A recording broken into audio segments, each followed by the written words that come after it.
Hey everybody, welcome back to another What's for Dinner. To start off this week's video, we are going to be making some chicken mac and cheese, and I might throw in some broccoli. I have to check in the freezer first, but I'm pretty sure we have a bag. So I've got my water boiling, getting boiled for my pasta, and then I've got some butter in here, and I've just diced up. This was a huge chicken breast, so I just did one. Like, it was huge, y'all. So I just diced it up. I'm gonna put it in here to cook. I'm gonna add, of course, SPG. And then, like I said, if we have broccoli, I will steam it for a couple minutes, and then I'll put it in here as well. And then we will combine it all, and we will add some cheese, and it's gonna be delicious.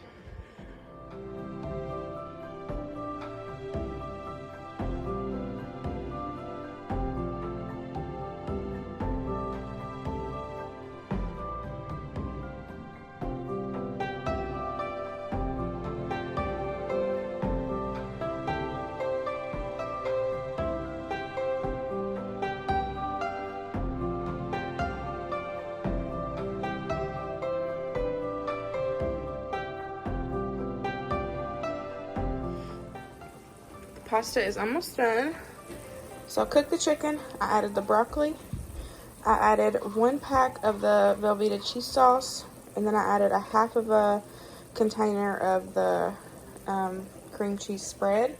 I had it left over from one of Shauna's recipes that I tried, so I'm gonna use that. But here is the box for the Velveeta cheese sauce. Walmart is your best price. If you just want to try one, you can get single ones for $1 at Dollar Tree. But it is amazing. I use it on everything, anything and everything. It is so stinking good. So I'm just gonna mix this together, see if it needs some milk or anything, if it needs more cheese, whatnot, and then we will add in the macaroni. So I know that the broccoli pieces are really big, but we don't care. Like, that's not a huge deal to us. As long as they're soft, then we're gonna eat them. So it's just gonna be a large broccoli chicken cheesy mac and cheese.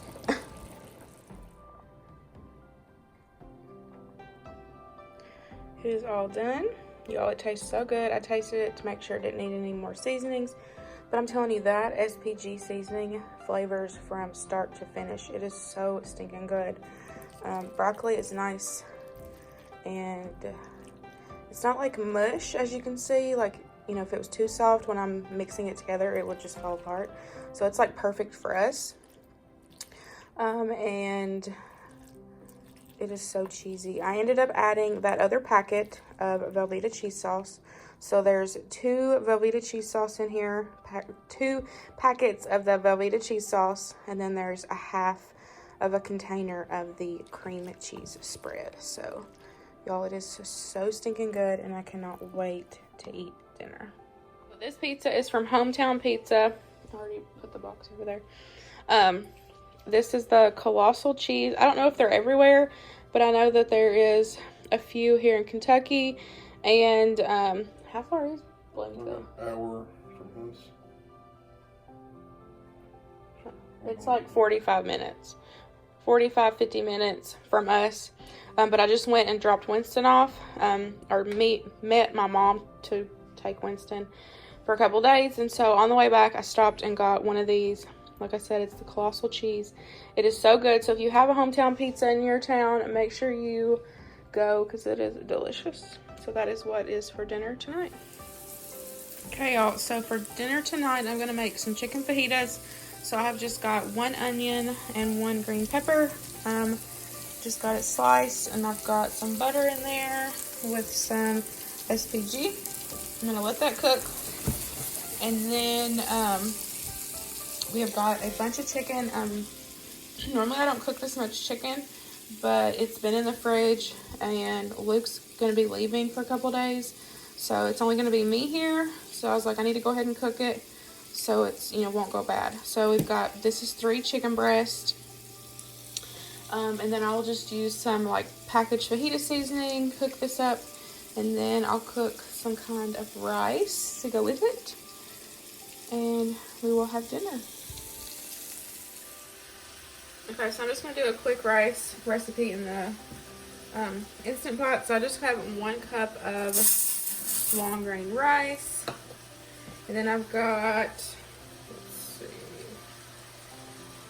a cup of salsa that I just took and pureed with the blender. This is the kind that I'm using. So I just took and poured it in here and then just blended it up where it's nice and smooth. So we're gonna pour that in there. You can do it chunky if you want. I just like the texture better of the rice when you puree it. And then we have got a cup and a half of water with chicken bouillon. You can use chicken broth if you want to, but I always just keep the powder on hand. It's so much cheaper than having to buy the containers, and a lot of, like, you get a lot for your money. So this is a cup and a half.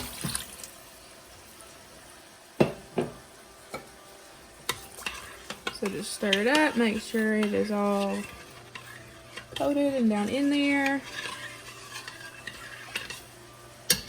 Then we are going to put it on pressure for 4 minutes. And then we will let it do a natural release for 10 minutes.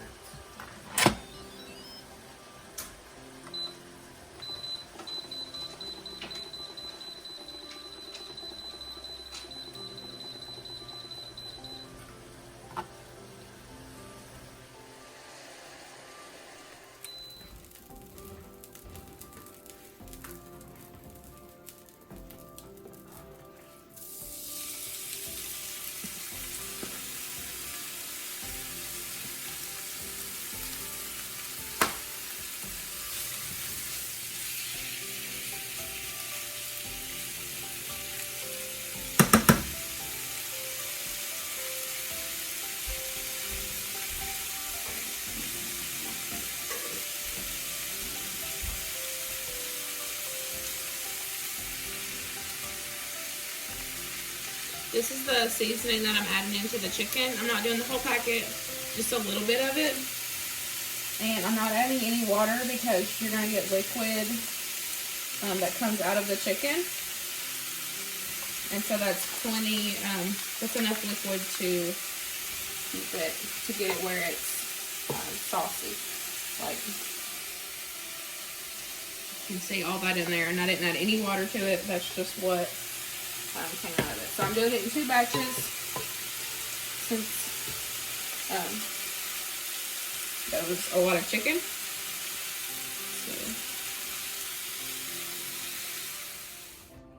So. Okay, so this is after a 10-minute natural release. It's pretty saucy, but I tasted it. It tastes done and it tastes good. So that's all that matters. So we got the rice, the fajita chicken, and we've got sour cream, taco cheese, and then I got some spinach.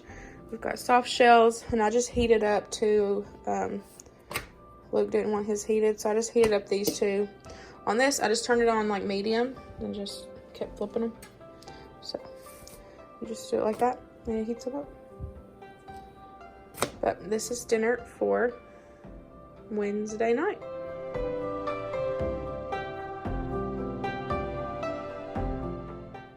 Okay, y'all, so here is my dinner.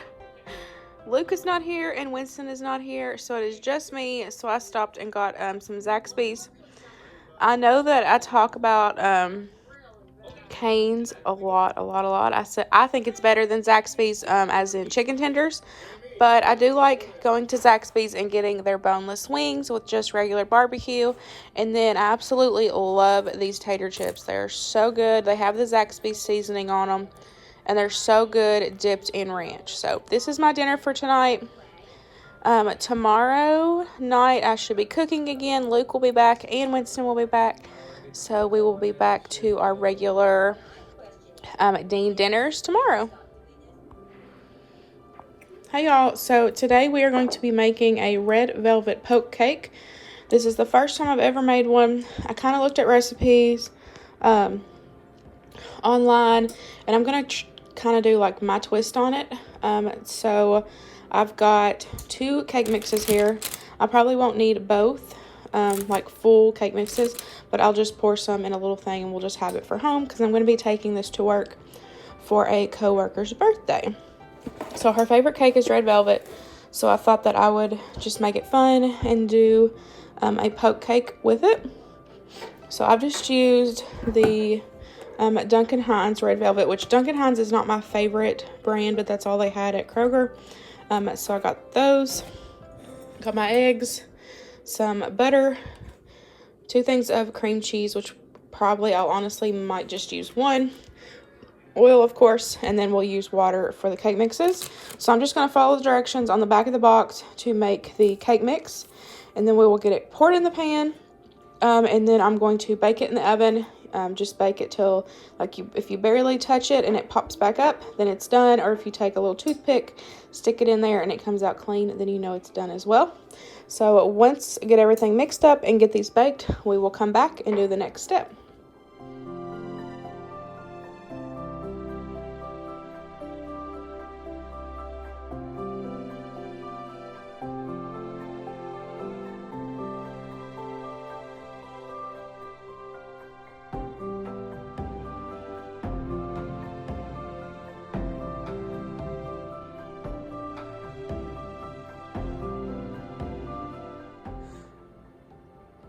It is all done. It's out of the oven. The house smells so good. So I'm just going to take this wooden spoon and poke holes down in it. This is going to let the pudding soak through, and it's going to be so good. If you don't have a wooden spoon, you can use a straw. Just use whatever. Think about what you have in your kitchen, around the house, just use that. So I'm going to finish this, and then we will mix together the pudding and pour it on top.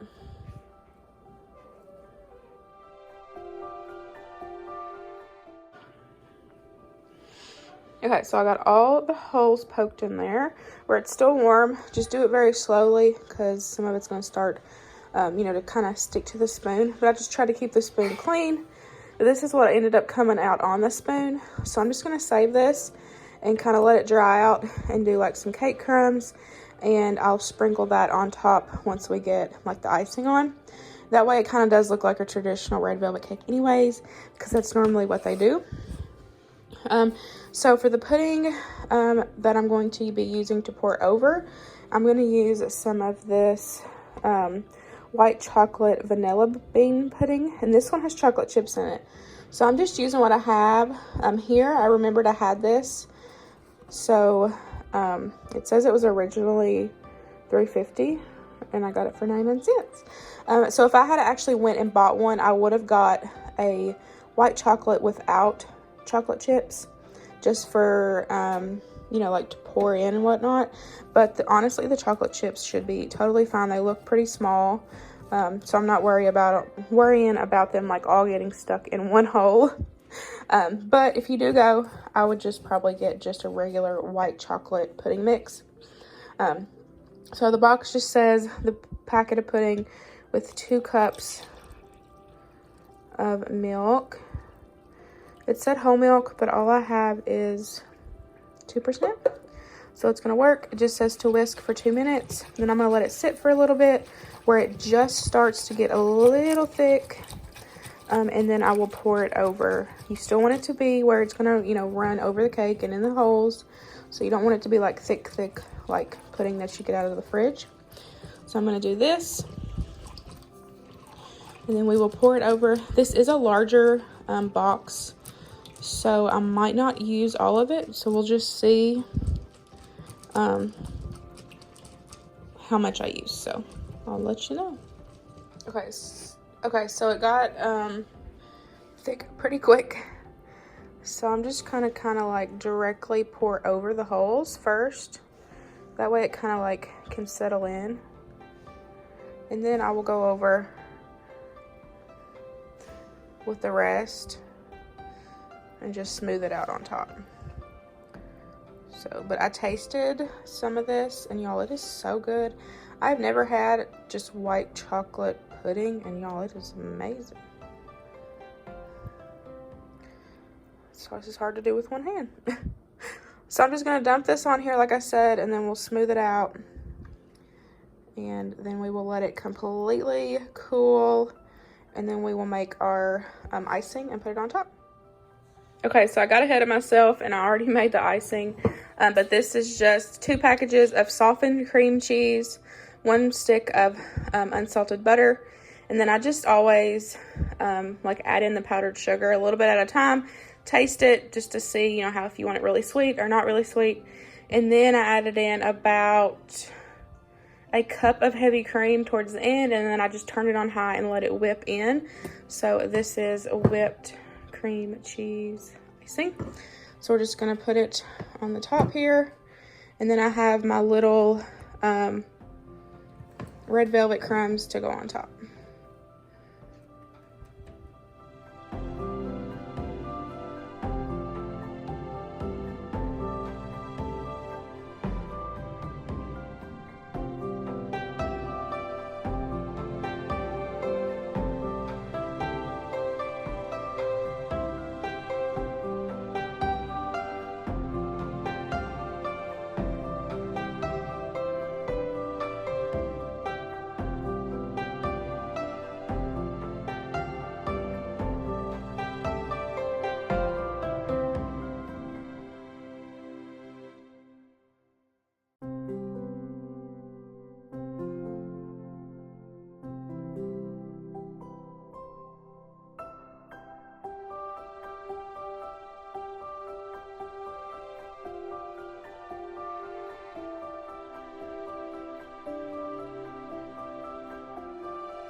As y'all seen, I just cut up a whole 5-pound bag of potatoes. Just did them in decent sized chunks. Some of them are peeled, some of them are not. I would say more peeled than unpeeled.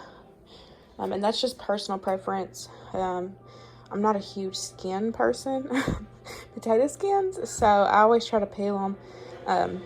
But I've made this before with just regular like potatoes without peeling them. So I've got cold water.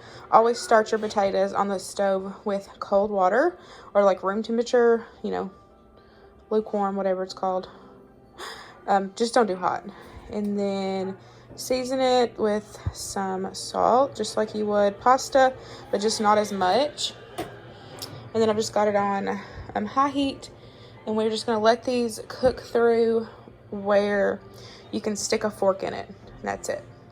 Don't let them be falling apart. You still want, you know, some texture to them because you're going to finish these off either in the oven or in the crock pot, which I haven't decided how I'm going to take them to the party yet. But you just want to be able to stick a fork in it and it will be done. Now it is time to assemble the cheesy ranch potatoes. I'm telling you all, this recipe is so easy.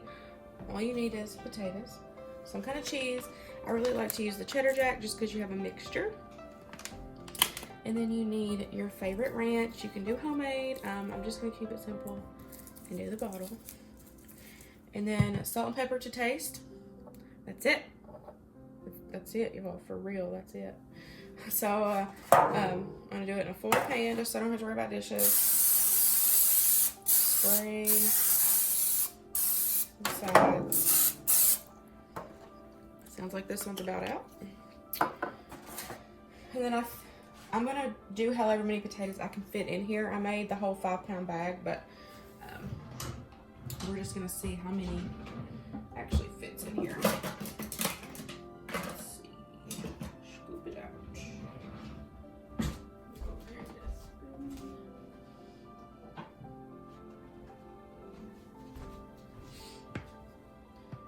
And I'm bad about not measuring on this. I just go by the look of it. If it looks fine.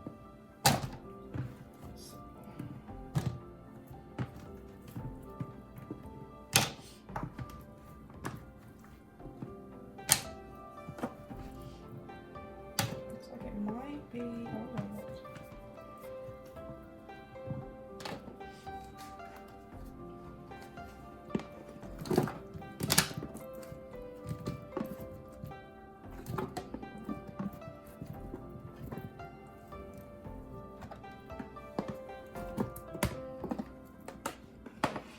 Those first, just so it's not too full for me to try to mix.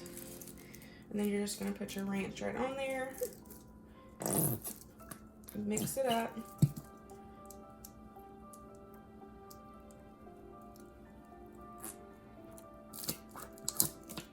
Now you can also do these in the crock pot, which was one of the things I said I couldn't decide if I wanted to do it in the crock pot or what, but I think I'm just going to do it in this. That way I don't have to worry about keeping up with the crock pot. I'll just bake these right before we leave, and then I'll put them in a hot pan and take them with us. So.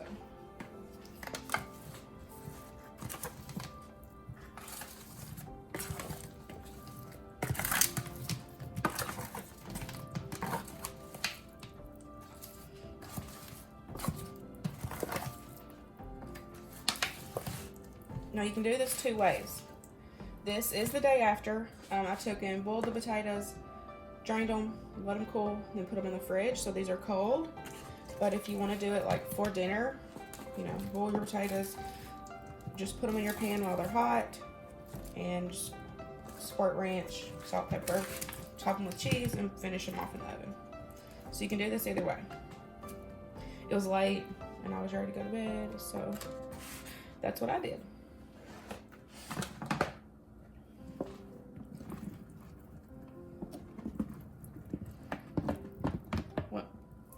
So a 5-pound bag of potatoes fits in a 9x13 foil pan.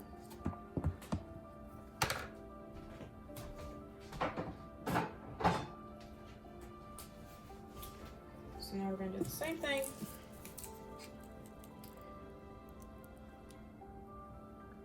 I love cheesy ranch potatoes, so stinking good.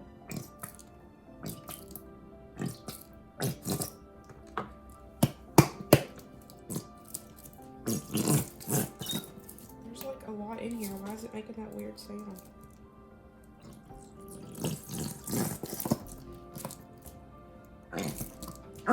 So it's normally about a whole bottle, but like I said, if you like it more saucy, then use more like the whole bottle. If you don't like it too saucy, you just want like a hint of ranch, then don't use that much. So, but I just go by what it looks like.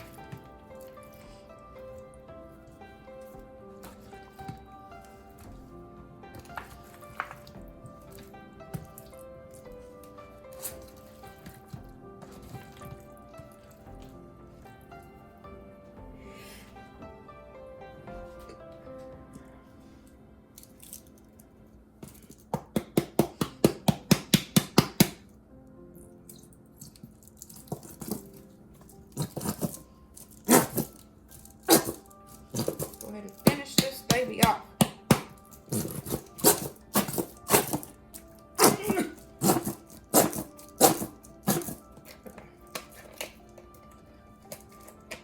Now I have to go buy me more ranch.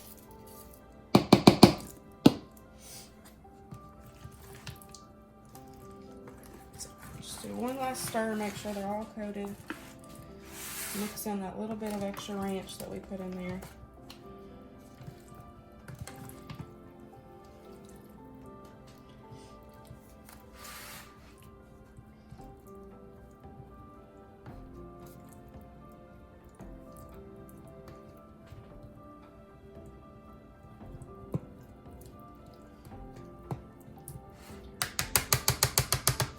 And then we're just going to top it with our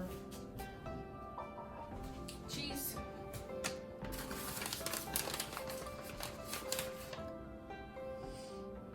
And then you'll just bake it in a 350-degree oven.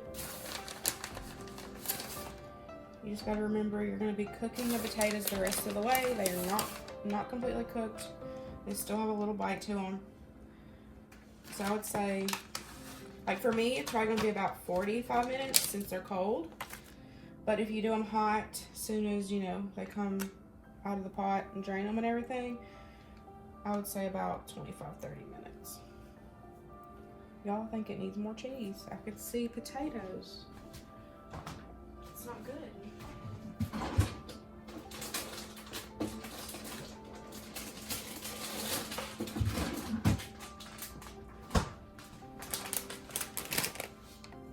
I'm just going to finish off this Colby and Monterey Jack.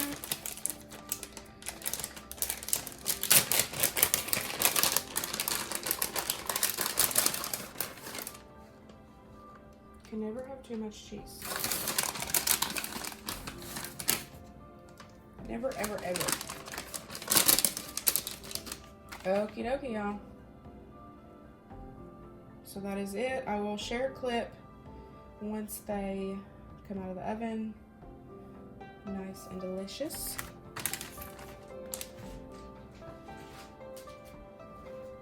But sorry I did a terrible job of filming What's for Dinners this week. This week ended up just being kind of crazy. Luke was gone half the week since he was shut down for work for the holiday. And so he ended up going out of town. Winston was gone to Nana's. So I didn't feel like cooking for just me. So this week didn't go as planned. There's a couple meals, as you all have seen. So I wanted to add in these 4th of July recipes just to fill in the video. And I hope you all enjoy them. But don't forget to give this video a big thumbs up. Please comment down below. Subscribe if you're new. And I'll see y'all later. Bye, guys.